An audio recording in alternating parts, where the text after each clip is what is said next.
आप देना नहीं, हम एग्जिट पोल को कभी गंभीरता से लेते ही नहीं, तो आपसे क्यों सवाल पूछेंगे। लेकिन आज आपको रोते हुए देखा तो अच्छा नहीं लगा। ये हार जीत चलती रहती है, हमारे साथ भी कई बार हार हुई है, रोना नहीं चाहिए।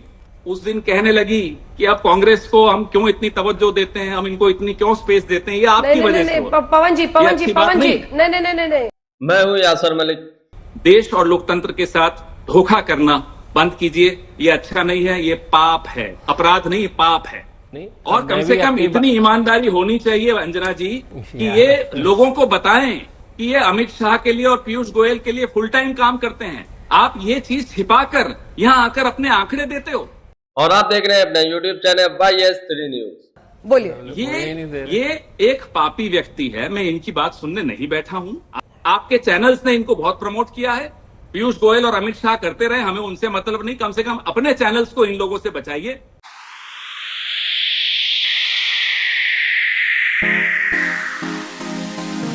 लोकसभा इलेक्शन 2024 के जिस तरीके से गोदी मीडिया ने एग्जिट पोल दिए थे, सारे गोदी मीडिया के चैनल बीजेपी को 400 पार दिखा रहे थे और बीजेपी का नारा भी 400 पार था। इसीलिए घर बैठकर एग्जिट पोल तैयार किए थे, जिसकी चुनाव रिजल्ट आए 4 जून को, जिसकी बखिया उधड़ गई। और कल ही एक डिबेट हुई जिसमें कांग्रेस के प्रवक्ता पवन खेड़ा और गोदी मीडिया एंकर अंजना कश्यप के बीच तीखी बहस हुई। और साथ ही साथ जो आज तक पर एग्जिट पोल किया था प्रदीप गुप्ता ने, और जो कि पीयूष गोयल के सखी है, जो आज खुद ही बताएंगे कि वो उनके क्लासमेट थे और पूरी बात कबूली है। तो पवन खेड़ा ने अंजना कश्यप और प्रदीप गुप्ता दोनों की धज्जियां उड़ाई एग्जिट पोल पर। यानी प्रदीप गुप्ता को पापी व्यक्ति कहा और लोकतंत्र का हत्यारा कहा। बहुत कुछ पवन खेड़ा ने इस डिबेट के अंदर कहा है। आपको ये डिबेट जरूर सुननी चाहिए। और आपको पता होगा कि गोदी मीडिया किस तरीके से अपना काम करती है। आज पूरी पोल खुल गई है। जिसने भी एग्जिट पोल तैयार किए थे वो किसका आदमी था और किसके इशारे पर किए गए थे, पवन खेड़ा ने पूरी पोल खोल कर रख दी है। पवन खेड़ा ने अंजना कश्यप की भी धज्जियां उड़ाई है, अंजना कश्यप के ऊपर भी इल्जाम लगाए हैं। और अंजना कश्यप आज बिल्कुल खामोश थी, चेहरा उतरा हुआ था, क्योंकि जो एग्जिट पोल तैयार किया गया था उसके उलट नतीजे आए हैं। किसी की भी सरकार नहीं बनी है और सरकार अब किसकी बनेगी ये भी विचार हो रहा है। और कौन कौन गठबंधन में शामिल होगा, क्या होगा, किसी को पूर्ण बहुमत नहीं मिली है। आप ये पूरी डिबेट जरूर देख कर जाइए। पवन जी, अब नंबर्स आपके सामने हैं, लेकिन ना ये आपके लिए स्पष्ट जनादेश है ना बीजेपी के लिए, लेकिन एनडीए के लिए स्पष्ट जनादेश है। यानी एनडीए जो कि गठबंधन है बीजेपी का, उसके लिए तो 291 है सर, उनकी तो सरकार बन रही है तीसरी बार। अंजना जी, राजनीति में एक रात बहुत लंबा समय माना जाता है। रुकिए, इंतजार कीजिए, कल हमारी बैठक होगी, उससे पहले कई चीजें हो रही हैं, होने दीजिए। और प्रदीप गुप्ता जी, आपका स्वागत है। कैसे हैं आप? मैं पवन जी बिल्कुल ठीक हूँ, पहले की तरह अभी भी मैं अपनी बातों पे कायम हूँ। और जहाँ पर और पूछिए, आपके कोई और सवाल हो तो। नहीं, आपको हम आपसे क्या सवाल पूछेंगे? नहीं, पूछ सकते हैं, आपका अधिकार है जवाब देना। नहीं, हम एग्जिट पोल को कभी गंभीरता से लेते ही नहीं, तो आपसे क्यों सवाल पूछेंगे। लेकिन आज आपको रोते हुए देखा तो अच्छा नहीं लगा। ये हार जीत चलती रहती है, हमारे साथ भी कई बार हार हुई है, रोना नहीं चाहिए।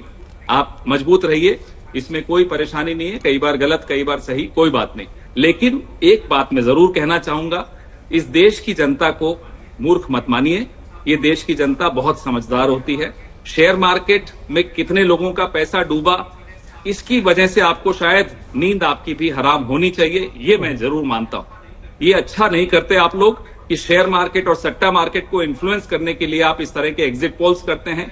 मुझे लगता है ये देश के साथ और लोकतंत्र के साथ बहुत बड़ा धोखा है। और एक और बात सुन लीजिए, आपकी वजह से हमारी अंजना जी, जो कि अच्छी पत्रकार हैं, उस दिन कहने लगी कि अब कांग्रेस को हम क्यों इतनी तवज्जो देते हैं, हम इनको इतनी क्यों स्पेस देते हैं, ये आपकी वजह से। पवन जी नहीं, आप गलत कोट कर रहे हैं और ऐसा आपके कई लोग कर रहे हैं और बहुत सारे लोग जबरदस्ती डाल रहे हैं। वो यूट्यूबर्स पर जब मेरे को एंकर ने टिप्पणी शुरू की कि जो यूट्यूबर्स हैं वो ये कहते थे, वो कहते थे, तब मैंने उनके लिए ये कहा था कि आज तक जैसे चैनल पर हम 5 मिनट यूट्यूबर्स क्या कर रहे हैं इस पर चर्चा ना करें। तो अच्छा हुआ आपने बात कह दी, तो मैंने इसको क्लैरिफाई कर दिया।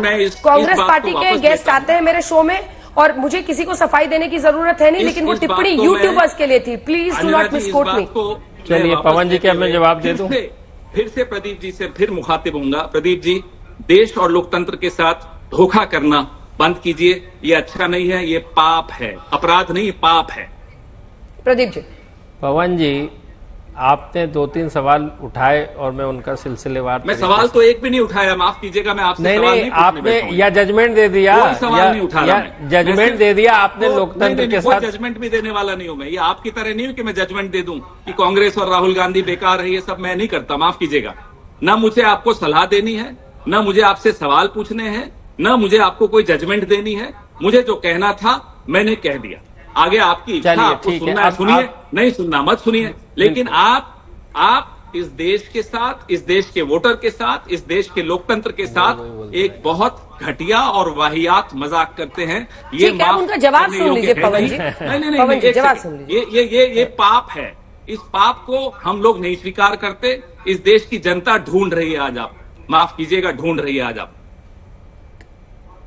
बहुत बढ़िया पवन जी, आपने अपनी बातें कही और मैंने सुनी। और कम से कम इतनी ईमानदारी होनी चाहिए अंजना जी कि ये लोगों को बताएं कि ये अमित शाह के लिए और पीयूष गोयल के लिए फुल टाइम काम करते हैं। आप ये चीज छिपाकर यहां आकर अपने आंकड़े देते हो और क्या उम्मीद करते हो फिर आप कि आपको कोई विश्वास करेगा?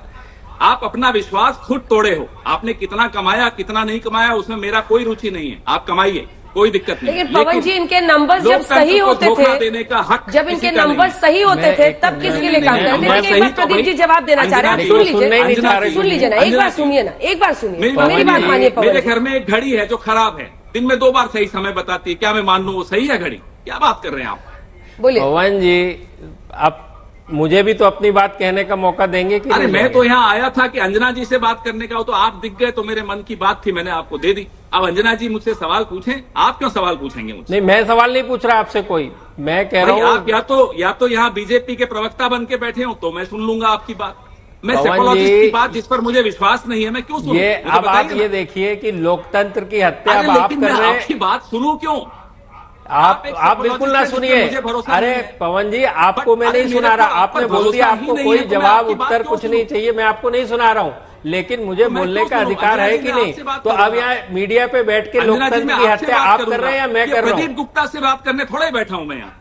नहीं तो मत बैठिए ना, आप प्रदीप नहीं, ये गुप्ता से कौन बात है? नहीं करनी है तो मत ये बैठिए। कौन है अंजना जी, है कौन? अच्छा ठीक है, मुझे बताइए। उसी वही है जिन एक पर आपने आदमी जो ट्वीट लोकतंत्र किया की था, सरेआम वही है जिन हत्या पर करता ट्वीट है। किया था, वो अपना पक्ष जो रखना चाह रहे आदमी हैं क्योंकि लोकतंत्र उन्होंने की हत्या ये करता एग्जिट है, पोल किया है और लोकतंत्र उनका का एग्जिट पापी पोल है, कई उस बार पापी से मेरी बात क्यों करा रहे हो आप? सही भी निकला मैं तो है, ये पापी कर्नाटक मानता में हूं। सही निकला था पवन जी। मैं तो कह रहा हूं, पवन जी एक दो बार देखिए ना, एक बार तो कई बार और देखिए मिस कल इन्फॉर्मेशन तो भी शेयर ऐसा मार्केट फैलता है। हुआ। मैं भी आजकल तो मैं जाती नहीं हूँ ट्वीट पढ़ने, लेकिन मैंने देखा कि बहुत सारी आपकी जो ट्रोल आर्मी केक है आपको की कैसे भ्रमित कर देती है।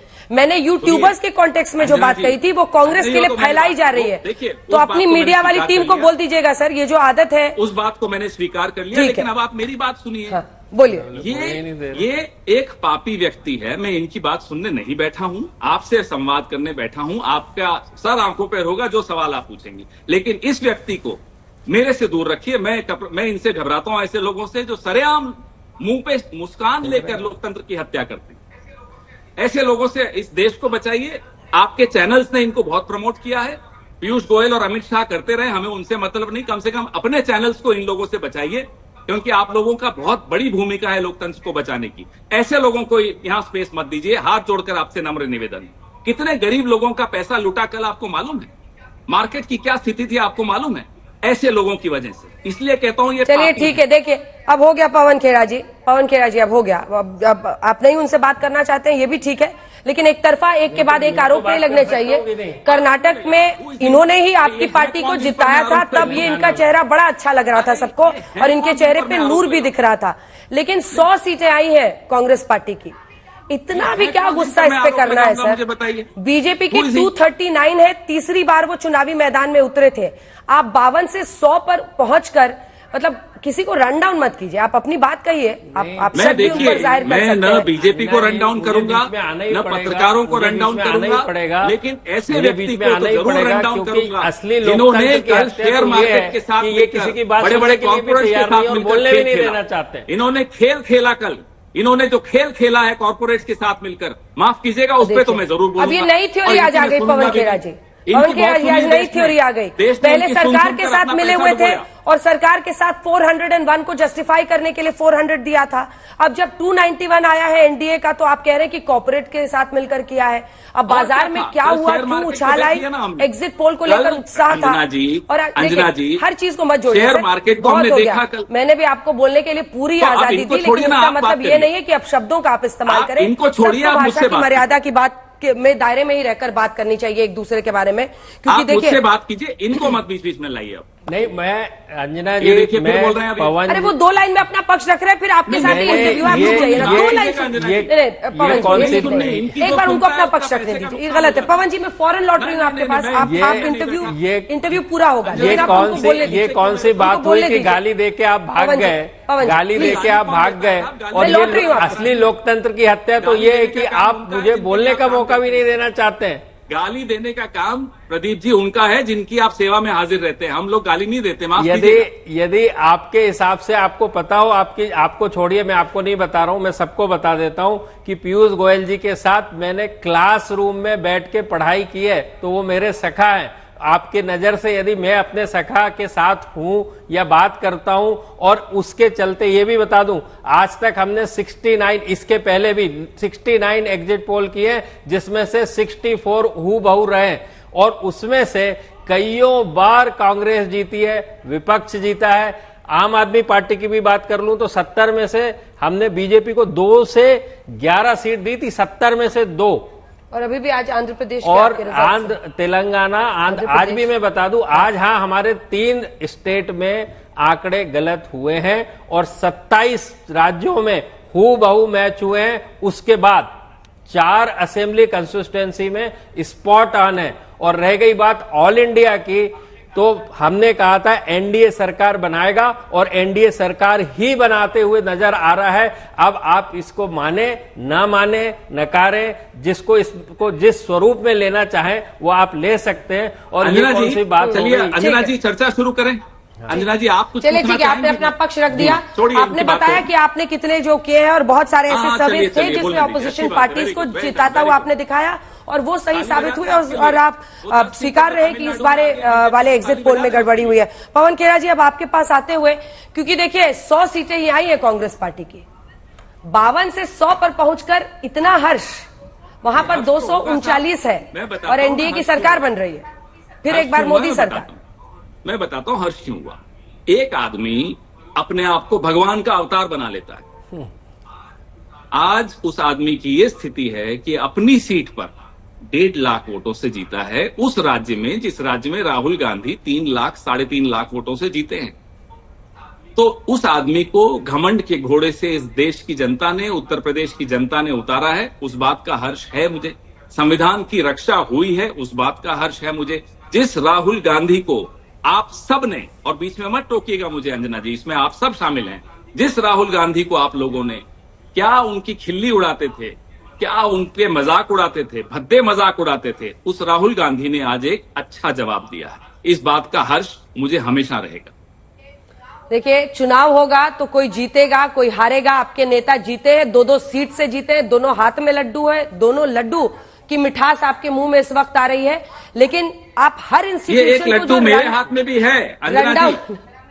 सर मैं तो इंतजार कर रही हूँ कि कब पवन खेड़ा भी चुनावी मैदान में उतरेंगे। अच्छा है, मैं तो ये मानती हूँ कि एक परिवार का वर्चस्व नहीं रहना चाहिए। सुनिए ना, मैं आपको लड्डू खिलाऊंगी जिस दिन आप भी जीतिएगा अपनी पार्टी की तरफ से। मैं तो मानती हूँ कि पवन खेड़ा बड़े अच्छे नेता है। अंजना जी सुनिए, तो ये लड्डू बड़ा स्पेशल है, पूछिए क्यों? बताइए, आप बताइएगा ही। देखिए, एक तो होता है मोतीचूर लड्डू, ये है मोदी चूर चूर लड्डू। घमंड चूर चूर हुआ है, इसलिए इसका नाम है मोदी चूर चूर लड्डू। आपको मैं जरूर भेजूंगा। घमंड का क्या किया जाए जो एक सेंचुरी पर यहाँ पहुंच गया, 7वें आसमान पर। झेला है हमने, तो 10 साल झेला है। सारे सवाल विपक्ष से होते थे, हमारा क्या घमंड है, हम तो मस्त है, मौला है, मस्त मौला लोग हैं। अब ये तो नहीं कहेंगे कि फकीर आदमी है, झोला उठा के चले जाएंगे, वो तो एक ही आदमी है। हम तो है नहीं, हमारा कोई घमंड नहीं है। हमने आपकी निंदा भी झेली, हम विपक्ष में थे तो भी सवाल झेले और बिल्कुल बाइज्जत सा सम्मान झेले। वीडियो अच्छी लगी हो तो इसको लाइक करें। जिस तरीके से पवन खेड़ा ने पूरी गोदी मीडिया को नताड़ा है, आपको देखकर कैसा लगा अपनी राय जरूर दीजिए। और जो एग्जिट पोल पर प्रदीप गुप्ता की लटकार लगाई है और अंजनम कश्यप को भी नहीं छोड़ा है, यानी पवन खेड़ा बहुत ही शानदार प्रवक्ता है कांग्रेस पार्टी के और बोलते भी अच्छा है। आपको इस बारे में क्या कहना है, अपनी राय जरूर दीजिए। अगर आप भी गोदी मीडिया विरोध करते हैं तो हमारे चैनल YST न्यूज को अभी सब्सक्राइब करें। लगता है नीतीश बाबू से कि चंद्रबाबू नायडू से? अब इस पे छोड़ दीजिए, इस पे मैं कुछ कह नहीं पाऊंगा। किस पर चर्चा किया जाए, क्योंकि राहुल गांधी और उनकी जीत तो 2 सीट पर है जिसकी आपने चर्चा की, लेकिन 100 सीटों के साथ कुछ करते हुए तो नहीं दिखाई दे रहे हैं आप फिलहाल। नहीं, बहुत कुछ करेंगे, आप देखे जाइए, बहुत कुछ करेंगे। और एक और चीज अच्छी लगी इस चुनाव में कि अमेठी में भी किसी का अहंकार टूटा, बहुत जरूरी था। और ये हम सबको सीखना है, जो जीते वो भी, जो हारे वो भी, हम सबको सीखना चाहिए कि इस देश के साथ एक चीज किसी को नहीं करनी चाहिए, अहंकार मत दिखाइए। तो दोस्तों, आपने ये पूरी डिबेट देखी। कांग्रेस पार्टी के प्रवक्ता पवन खेड़ा ने जो आज तक पर एग्जिट पोल आया था 400 का, प्रदीप गुप्ता ने उसे तैयार किया था। वो कहां पर तैयार किया गया था, घर पे बैठ के या कहां किया था ये तो पता नहीं, लेकिन पवन खेड़ा ने उनकी एग्जिट पोल को लेकर धज्जियां उड़ा दी, उन्हें एक शब्द भी नहीं बोलने दिया और पापी व्यक्ति तक कह दिया। यहां तक कि इस डिबेट में आपको भी पता चला होगा और मुझे भी यही पता चला है कि प्रदीप गुप्ता जो एग्जिट पोल तैयार करते हैं वो पीयूष गोयल के क्लासमेट थे। तो जाहिर सी बात है कि किसी के कहने पर ही ये एग्जिट पोल तैयार किया गया होगा, जिस पर पवन खेड़ा ने उनकी धज्जियां उड़ाई, साथ ही साथ अंजनम कश्यप की भी धज्जियां उड़ाई। आपको ये देखकर कैसा लगा, अपनी राय कमेंट बॉक्स में जरूर देकर जाइए। और जो कल रिजल्ट आए लोकसभा इलेक्शन 2024 के, जिसमें किसी को भी पूर्ण बहुमत नहीं मिली है, यानी एनडीए को गठबंधन के साथ 291 सीटें जरूर मिली है, लेकिन वो भी गठबंधन से है। और आपको क्या लगता है, क्या नीतीश कुमार पलटी फिर से मारने वाले हैं? क्या नीतीश कुमार इंडिया गठबंधन के साथ जाने वाले हैं? अगर कोई उन्हें बढ़िया ऑफर मिलता है तो क्या चाहिए कि वो इंडिया गठबंधन के साथ जाए? आप लोग क्या चाहते हैं? क्या नीतीश कुमार और टीडीपी दोनों इंडिया गठबंधन के साथ जाकर सरकार बना सकते हैं? अपनी राय कमेंट बॉक्स में जरूर दीजिए। अगर आपको वीडियो अच्छी लगी हो तो इसको लाइक करें। अगर आप भी गोदी मीडिया का विरोध करते हैं तो हमारे चैनल YST न्यूज को सब्सक्राइब करें।